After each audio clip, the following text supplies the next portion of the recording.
থাকি আমি আসানসোলে থাকি। আমার নাম বীরেন্দ্র সিনহা। আমার গত 12ই এপ্রিল থেকে হঠাৎ আমার হাতের এবং হাতের আঙুলগুলোর প্রথমে শুরু হয়। এগুলোর হাতে আস্তে আস্তে জোর কমতে থাকে এবং আঙুলগুলো আস্তে আস্তে সামনের দিকে বেঁকতে থাকে, বাঁকা হতে শুরু করে। এবং এটার মানে আস্তে আস্তে জোর যে শক্তি কমা, এটার রেগুলার 15% বেসিসে শুরু হয়, যে 15% করে আমার গায়ের জোর কমতে থাকে। মানে নেক্সট ডে 13 তারিখে আমার আরও 15% এফিসিয়েন্সি কমে গেল, তারপরের দিনে আরও 15% এফিসিয়েন্সি কমে গেল।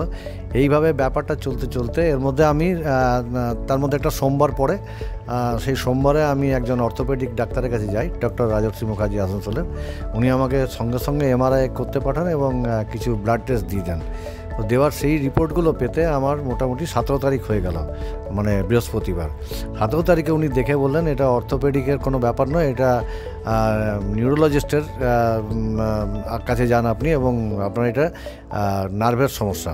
সঙ্গে সঙ্গে আমি ডিসিশন নিই যে কোনো সুপার স্পেশালিটি হসপিটাল, যেটা আমাদের আসানসোলে সবথেকে কাছে, হেলথ ওয়ার্ল্ড, এবং আমি এটা নামও শুনেছি, দুর্গাপুরে আছে, আগে আমাদের আসানসোলে ছিল না। আমি সঙ্গে সঙ্গে এখানে সোজা বেলা 2টো নাগাদ এখানে পৌঁছে যাই।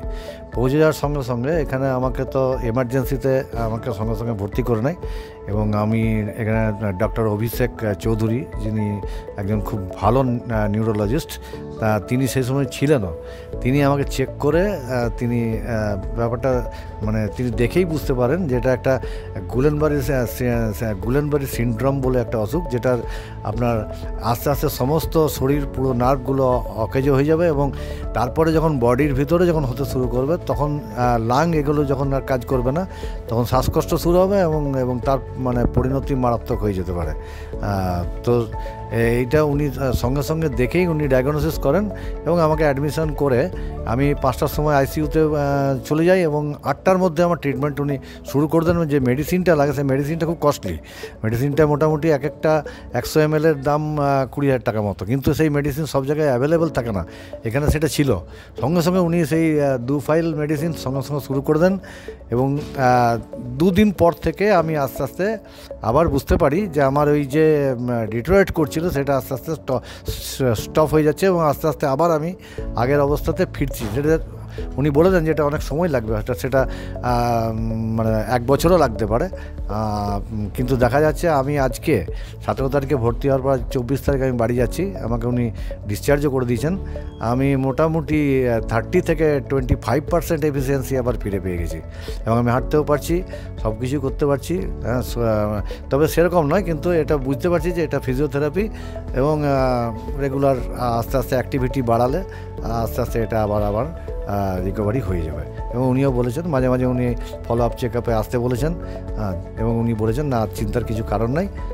এই জিনিসটা আমি সবাইকে জানাতে চাই যে এরকম যদি কারোর হয়, তো তিনি যেন অন্য কোনো এদিক ওদিক চিকিৎসা না করিয়ে সোজা যে কোনো, আমি প্রথম প্রেফার করব হেলথ ওয়ার্ল্ড হসপিটাল।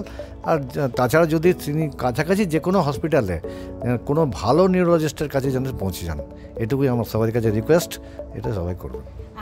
আমার একটা বিশেষ পয়েন্ট আপনার থেকে জানার, সেটা হচ্ছে যে এই যে আপনি আসানসোলে, আগে তো যেহেতু আসানসোলে এরকম একটা সেট আপ ছিল না, আপনি আসানসোলবাসীদের জন্য কি স্পেশাল মেসেজ দেবেন যে আপনি যে এই যে সময় কাছাকাছি হেলথ ওয়ার্ল্ড হসপিটালস আসানসোলে এসে পৌঁছে আপনি যে ট্রিটমেন্টটা পেয়েছেন, তার মানে আপনার কিভাবে এটা আপনার এই যে রিকভারিতে হেল্প করলো?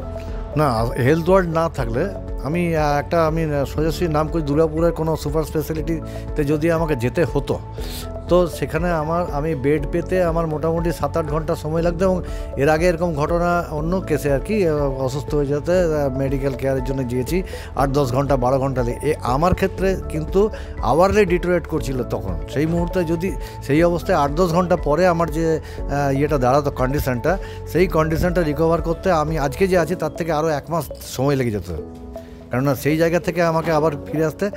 সেই জন্যে আমি বলি যে আসানসোলে এই হেলথ ওয়ার্ল্ডের মতো যে একটা হসপিটাল আমরা পেয়েছি, এইটা একটা খুবই ইয়ের কথা, আমাদের আনন্দের এবং গর্বের কথা।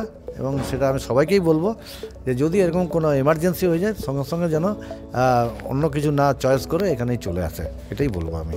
এবং এরকম